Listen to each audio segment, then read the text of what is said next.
Assalamualaikum warahmatullahi wabarakatuh. Halo guys, kembali lagi bersama saya Bobby Herian. Kali ini saya akan membahas sesuatu yang viral ya. Jadi di salah satu televisi itu ada seorang artis ya, saya nggak perlu sebut namanya. Jadi ukti kita ini ya. Jadi gini ya, saya tidak menghujat beliau ya. Saya anggaplah mungkin beliau ini perlu diberikan pemahaman lah guys. Karena ini namanya manusia lah ya, manusia ini ya, tentu ada namanya baper atau apapun itu, tapi dia harus paham ini guys, harus sampaikan ya gini. Dia mempertanyakan etis nggak sih gitu kan. Kita bangunkan orang lain itu sahur itu ya, itu lewat pengeras suara toa di masjid gitu kan. Nah jadi dia di situ ada video dia merekam ya, merekam suasana malam dan di latar belakangi oleh suara orang manggil bangkit orang sahur di lewat pengeras suara toa di masjid gitu, yang lagi tren sekarang kan, dengan dengan gaya tertentu gitu. Nah gini ya, perlu kita ketahui pertama ya,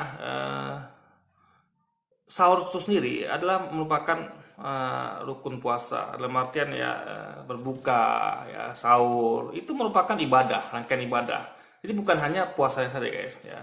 Jadi dalam puasa itu ya, semua yang dilakukan dalam puasa ya, baik itu niat untuk sahur, lalu makan sahurnya, berpuasanya, berbuka, dan juga ibadah lainnya seperti bekerja tetap ya, apapun itu ya, niatkan Allah SWT, mau bekerja, belajar untuk ilmu, lalu sholat fardu gitu kan, wajib, fardu yang wajib, subuh, zuhur, asar, maghrib, isya, atau sunnah, lalu sholat tarawih, witir, baca Quran dan lain sebagainya, doa gitu kan. Nah itu semua adalah dalam rangka ibadah. Nah khusus puasa sendiri ya, puasa dan sholat fardu itu adalah wajib hukumnya gitu. Nah karena wajib, makanya berbuka pun ya, dan sahur pun itu menjadi wajib gitu. Dalam artian dan masuk dalam makan itu gitu, dan itu merupakan suatu ibadah, rangkaian ibadah, itu poinnya. Jadi itu adalah suatu rangkaian ibadah gitu kan. Nah jadi itu adalah suatu kebaikan gitu. Nah Anda bangun sahur aja itu suatu kebaikan, Anda makan sahur aja suatu kebaikan itu, Anda melaksanakan rangkaian ibadah itu gitu kan. Nah lain kalau misalnya Anda ketiduran gitu kan, nggak terbangun sahur, kalian soal gitu ya kan, itu masih bisa ditoleransi gitu kan. Nah, tapi di Anda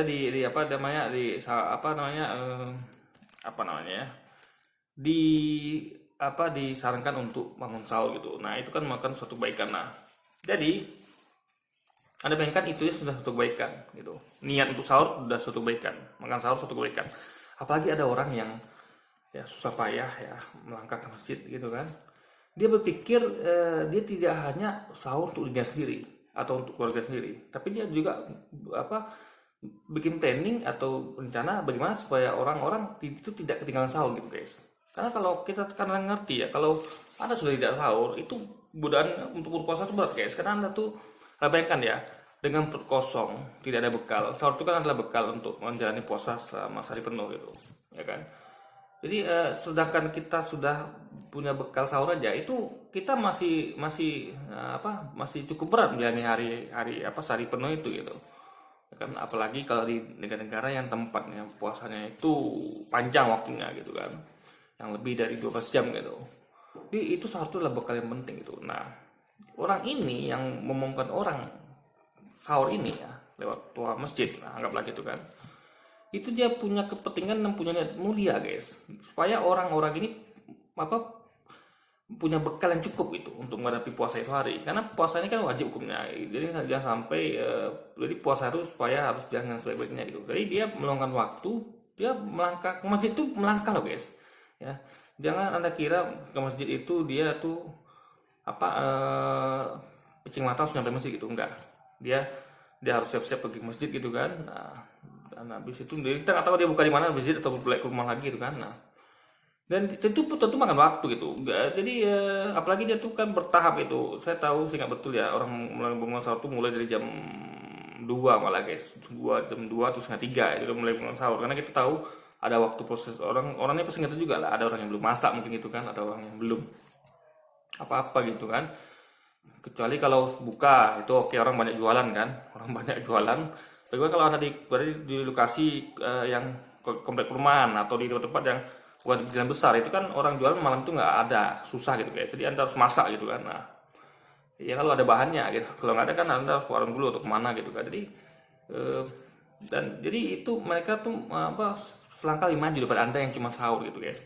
Jadi ada orang yang malas-malasan untuk sahur gitu kan, bangun sahur aja malas gitu kan, bangun sahur apa itu sahur itu adalah suatu kebaikan gitu, karena untuk memudahkan dia untuk menjalani puasa seharinya gitu, dengan bekal makan yang minum yang cukup, sehingga bisa dia kuat puasa, sehingga dia bahkan dia bisa mengerjakan ibadah-ibadah sunnah lainnya, bekerja dengan baik, belajar dengan baik gitu kan, lalu dia bisa sholat atau ngaji dengan baik gitu, karena dia sudah ada bekal gitu guys. Nah, jadi orang-orang ini adalah mengajak kebaikan gitu.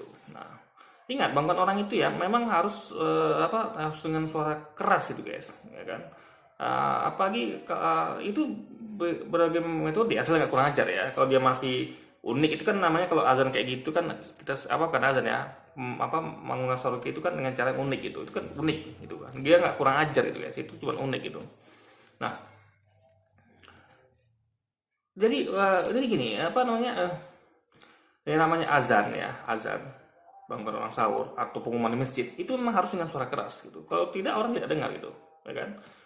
Saya sering dengar ya, maka saya sering dengar di masjid ini ya, dekat rumah saya ini, misalnya ada pengumuman nih, ada warga si Anu meninggal gitu. Itu kadang-kadang saya agak kurang dengar gitu, karena dia ngomongnya kurang keras gitu guys. Nah, itu problem penting. Jadi dengan tahu kita ada di mana orang meninggal, kita bisa datang gitu, berkunjung mayat, takziah dan segala macam itu, atau ngantarkan sampai ke kuburannya gitu, mendoakannya gitu kan. Nah, jadi kita harus keluar lagi nanya gitu, siapa sih meninggal di kampung, di tempat kita gitu kan. Nah, jadi makanya yang namanya pemberitahuan azan ya, panggilan untuk sholat, untuk kebaikan ya, panggilan untuk sahur itu, bongkar sahur itu memang harus dengan suara yang keras agar orang dengar gitu.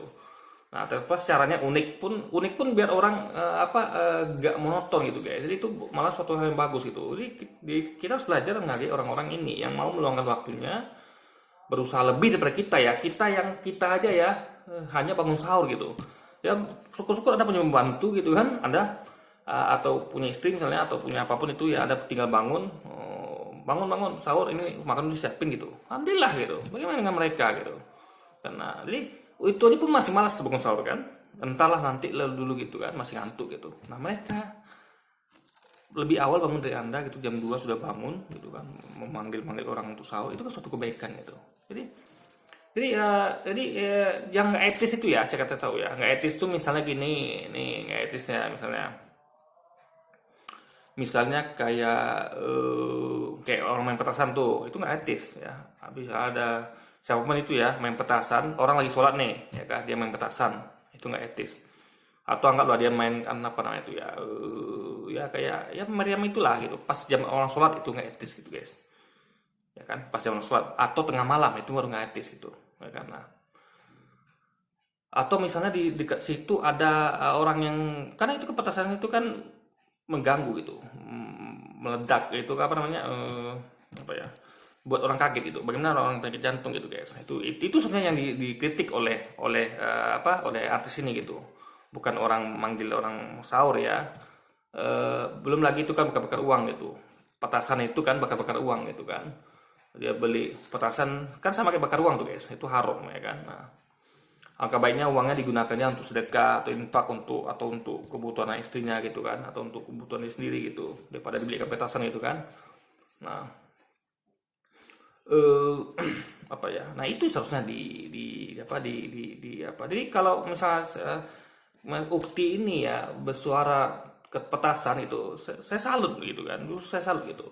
Tapi sekarang kan kita belum lihat dia bersuara memprotes petasan etis nggak sih gitu kan. Dan lagian kalau petasan itu guys ya, itu bukan hanya ada pas Ramadan itu, jadi pas tahun baru ada, pas Imlek ada, dan pas lain juga ada gitu ya kan. Jadi petasan itu nggak identik dengan Ramadan. Tapi kalau yang namanya bukan orang sahur, apalagi ya yang identik itu. Nah, saya juga pernah pengalaman. Saya pernah dulu kerja di hotel guys. Di hotel itu guys, saya kangen sekarang guys. Saya kan sekarang kan udah setahun lebih ini udah nggak kerja lagi di hotel gitu kan. Ada masalah pandemi, jadi memang hotelnya sepi gitu kan, dan banyak karyawan dirumahkan dan bahkan dipekerjakan lagi bos saya gitu. Nah, saya kangen guys. Anda tahu nggak waktu waktu di hotel itu ya, Anda bayangkan ya, itu mulai dari pagi sampai sore itu kan biasanya musiknya musik-musik pop gitu, musik-musik yang ya kadang musik barat, kadang musik-musik yang apalah gitu kan. Tapi khusus bulan Ramadan itu memang full musik religi guys. Jadi saya tuh enak kerjanya gitu guys. Jadi kerjanya tuh kita tuh selalu bawaannya tuh ingat Allah gitu kan, ingat sholat gitu kan. Bahkan yang paling indah itu ketika suasana buka puasa tuh guys. Jadi Anda tahu lah kan, kami itu merancang stall-stall food itu kan dengan indah, dengan tema Ramadan, dengan ada ketupatnya pakai nama segala macamnya gitu, ada takjil segala macam itu dengan hiasan yang betul indah gitu. Kita mengerjakannya itu repot guys. Mengerjakan itu aja ada menyetingnya, menatanya itu kan, memasukkan makanan segala macamnya, mengkilapnya gitu kan. Dan melayani tamu-tamu itu memang luar biasa, memang capek lah gitu kan, tapi indah gitu guys. Jadi momennya itu kali itu sebulan sekali gitu kan, dan itu penuh makanan, dan itu suasana itu hanya ada ketika bulan Ramadan gitu, kita tidak temukan di bulan lain gitu kan. Itu indah sekali guys. Jadi sampai tarawih pun kita itu, saya ingat betul saya tarawih selalu jam 11 malam guys. Itu paling cepat ya, kadang jam 1 gitu habis selesai kerja gitu kan, karena memang ramenya memang waktu itu memang jam di sore itu guys. Jadi shift sore itu selalu rame, dan memang orang banyak masuk sore gitu kan, sama saya gitu kan. Nah, karena memang ya sore itu memang banyak kerjaan, dan kita memang sebaiknya masuk sore gitu kan. Nah, itu kadang tarawih dari jam 1 malam gitu kan. Jadi saya tuh biasa tidur tuh habis subuh malah guys. Jadi habis tarawih itu jam 1 jam 2 itu kan nanggung mau tidur tuh, takut gak kebangun gitu kan. Ya udah sekalian sahur, sholat subuh, baru tidur itu. Untuk bangun siang gitu guys. Nah, siang itu kerja lagi nanti kan. Nah, jadi memang seperti itu gitu. Jadi apa ya? Dan lagian memang bulan sekali itu kita memang kita sudah sebulan setahun penuh itu kita mencari rezeki. Dan artian kita memang dunia kita cari gitu kan. Nah, jadi setelah kita luangkan waktu sebulan penuh itu untuk mencari akhirat gitu. Tapi tidak dengan melupakan dunia, cuman dikurangi porsinya gitu. Misalnya Anda betul-betul kerja sampai lupa waktu gitu kan, Anda nggak sempat ngejalan amal-amal sunnah gitu kan, Anda bisa fokusnya bisa di switch lebih ke ibadah yang tidak lagi fokus pada dunia gitu ya kan. Jadi jangan sampai ada bekerja lalu ada capek, lalu ada ketinggalan sholatnya gitu, atau ketinggalan ngajinya gitu ya kan. Jadi arahnya lebih kepada ibadah yang nggak bisa Anda kerjakan ketika di bulan Ramadan. Dan perlu Anda ingat ya, Anda bayangkan Anda bersyukur nih berada di daerah mayoritas Muslim gitu. Coba Anda bayangkan ya, saudara-saudara kita yang nasibnya berada di daerah yang non Muslim, kayak di Papua, kayak di mana ya, kayak di NTT atau Bali mungkin, atau kayak di luar negeri gitu kan. Nah, itu Anda tahu, itu beda loh guys. Jadi mereka tuh kangen dengan Indonesia gitu kan. Indonesia nih ada orang makan sahur, ada orang mukul beduk gitu kan, ada anak-anak ada takbir gitu segala macamnya. Mereka kangen dengan itu guys, dengan suasana itu. Nah, Anda di sini di Indonesia itu sudah di komunitas muslim, mayoritas muslim, Anda menikmati itu tiap bulan Ramadan gitu, karena itu syukurilah gitu. Justru saya nggak bisa bayangkan bagaimana kalau nggak ada lagi orang-orang yang mau bangun sahur gitu, ya kan. Soalnya saya pernah lah guys, saya pernah waktu itu ya 2 kali nih saya nggak sahur tuh. Jadi besoknya agak berat puasanya. Memang sih sanggup jalani ya, tapi memang berat gitu, karena memang rasa lapar hausnya itu lebih terasa gitu ya. Saya memang nggak sahur sama sekali. Saya pernah tuh ya, 2 contoh kasus ketika waktu itu hari hujan lebat. Saya memang kebiasaan kalau sahur itu saya nggak pernah pakai weker gitu, nggak pernah pakai weker alarm ya, karena memang saya biasanya jarang ya nggak kebangun satu ya, jarang sekali, karena memang saya suka tidurnya lebih awal guys. Jadi saya tuh biasanya selesai terutama ketika saya kerja lagi ya, itu saya biasanya habis sholat witir itu saya harus tidur gitu guys. Nah, jadi jarang sekali lah nggak terbangun sahur. Jadi waktu itu memang hujan lebat sekali guys, hujan lebat sekali ya. Masjidnya mungkin orang tuh manggil sahur mungkin ya, saya nggak tahu juga, tapi kayaknya nggak kedengaran gitu guys, karena memang hujan lebat sekali gitu kan. Hujan lebat sekali, dan ya memang karena biasanya saya dengar gitu guys. Jadi meskipun saya tidur pun ya, kadang saya terbangun juga tuh dengan orang manggil sahur, tapi ini tidak ada dengar sama sekali sampai saya jam 5:30 baru tuh bangun guys. setengah 6 baru bangun gitu. Jadi nggak mungkin lagi sahur kan, nah sekarang subuh gitu kan. Nah, lalu yang kedua juga pernah waktu itu mati lampu guys. Jadi mati lampu, masjid rumah saya ini kan memang saya nggak tahu ada geser apa tidak gitu. Jadi waktu itu memang nggak ada sama sekali guys gitu kan, karena memang mati lampu gitu. Nah waktu itu saya juga kagak bangun guys, saya bangunnya setengah 6 gitu kan, selalu setengah 6 terus gitu kan. Wah, 2 kali dari kejadian tuh. Ya itu nggak sahur akhirnya kan. Nah, jadi apa namanya? Jadi coba kalau waktu itu hari nggak hujan gitu kan, dari suara keluar mungkin masih kedengaran, atau waktu itu nggak mati lampu, mungkin dia memang ada geser, dia masih bangunkan orang sahur masih kedengaran gitu, sepertinya apa bisa tidur gitu kan. Jadi itu yang mau saya sampaikan guys. Jadi kita sudah merasa bersyukur tinggal di Indonesia gitu kan. Jadi di mana kultur kita ini sangat sangat kuat beragamanya. Orang masih ada orang-orang yang masih mau meluangkan waktu, meluangkan dirinya untuk bangun lebih awal gitu kan. Datang ke masjid. Bukan nggak gampang loh guys, masjid itu guys, serius nggak gampang. Anda tahu ya, 5 kali masjid untuk sholat fardu tuh susah yang tampun gitu. Kalau Anda tidak niat gitu kan. Apalagi Anda bangun juga untuk bangun orang sahur gitu guys, itu luar biasa. Jadi Anda lihat sekarang banyak anak muda kita sekarang ini ya jauh dari masjid gitu kan, dari ke masjid itu males gitu guys. Jadi bersyukurlah ada orang seperti itu gitu. Jadi ya intinya adalah kalau nama kebaikan itu harus kita apresiasi gitu, ya kan. Itu suatu kebaikan ya, ajak orang. Bahkan Anda tahu nggak ke jemaah tabligh itu ya, saya pernah dengar cerita loh, jemaah tabligh itu datang ke rumah pensiunan tentara waktu itu ya, cerita sama saya, dia ngajak sholat subuh guys gitu, ya kan, baik-baiknya tuh pintu, assalamualaikum gitu kan, ayo pak sholat subuh ya pak, malah dimarahin gitu guys, katanya nggak perlu gitu, ya kan. Ini saya tidak menyerang institusi ya, ini orang yang oknum ya. Jadi nggak perlu katanya kan, lalu dibanting pintu gitu. Udah yang jemaah tablighnya langsung down gitu guys, karena dia mungkin karena masih baru atau gimana, jadi dia tuh tentu akan menggoyangkan sedikit girohnya gitu. Itu kan sayangkan sekali. Tapi untungnya besok dia ngecas lagi gitu kan. Jadi dia tuh kembali dia, aku harus semangat gitu kan. Jadi bahkan ada tetangga depan rumah orang itu mengatakan sabar ya pak sama orang begitu gitu.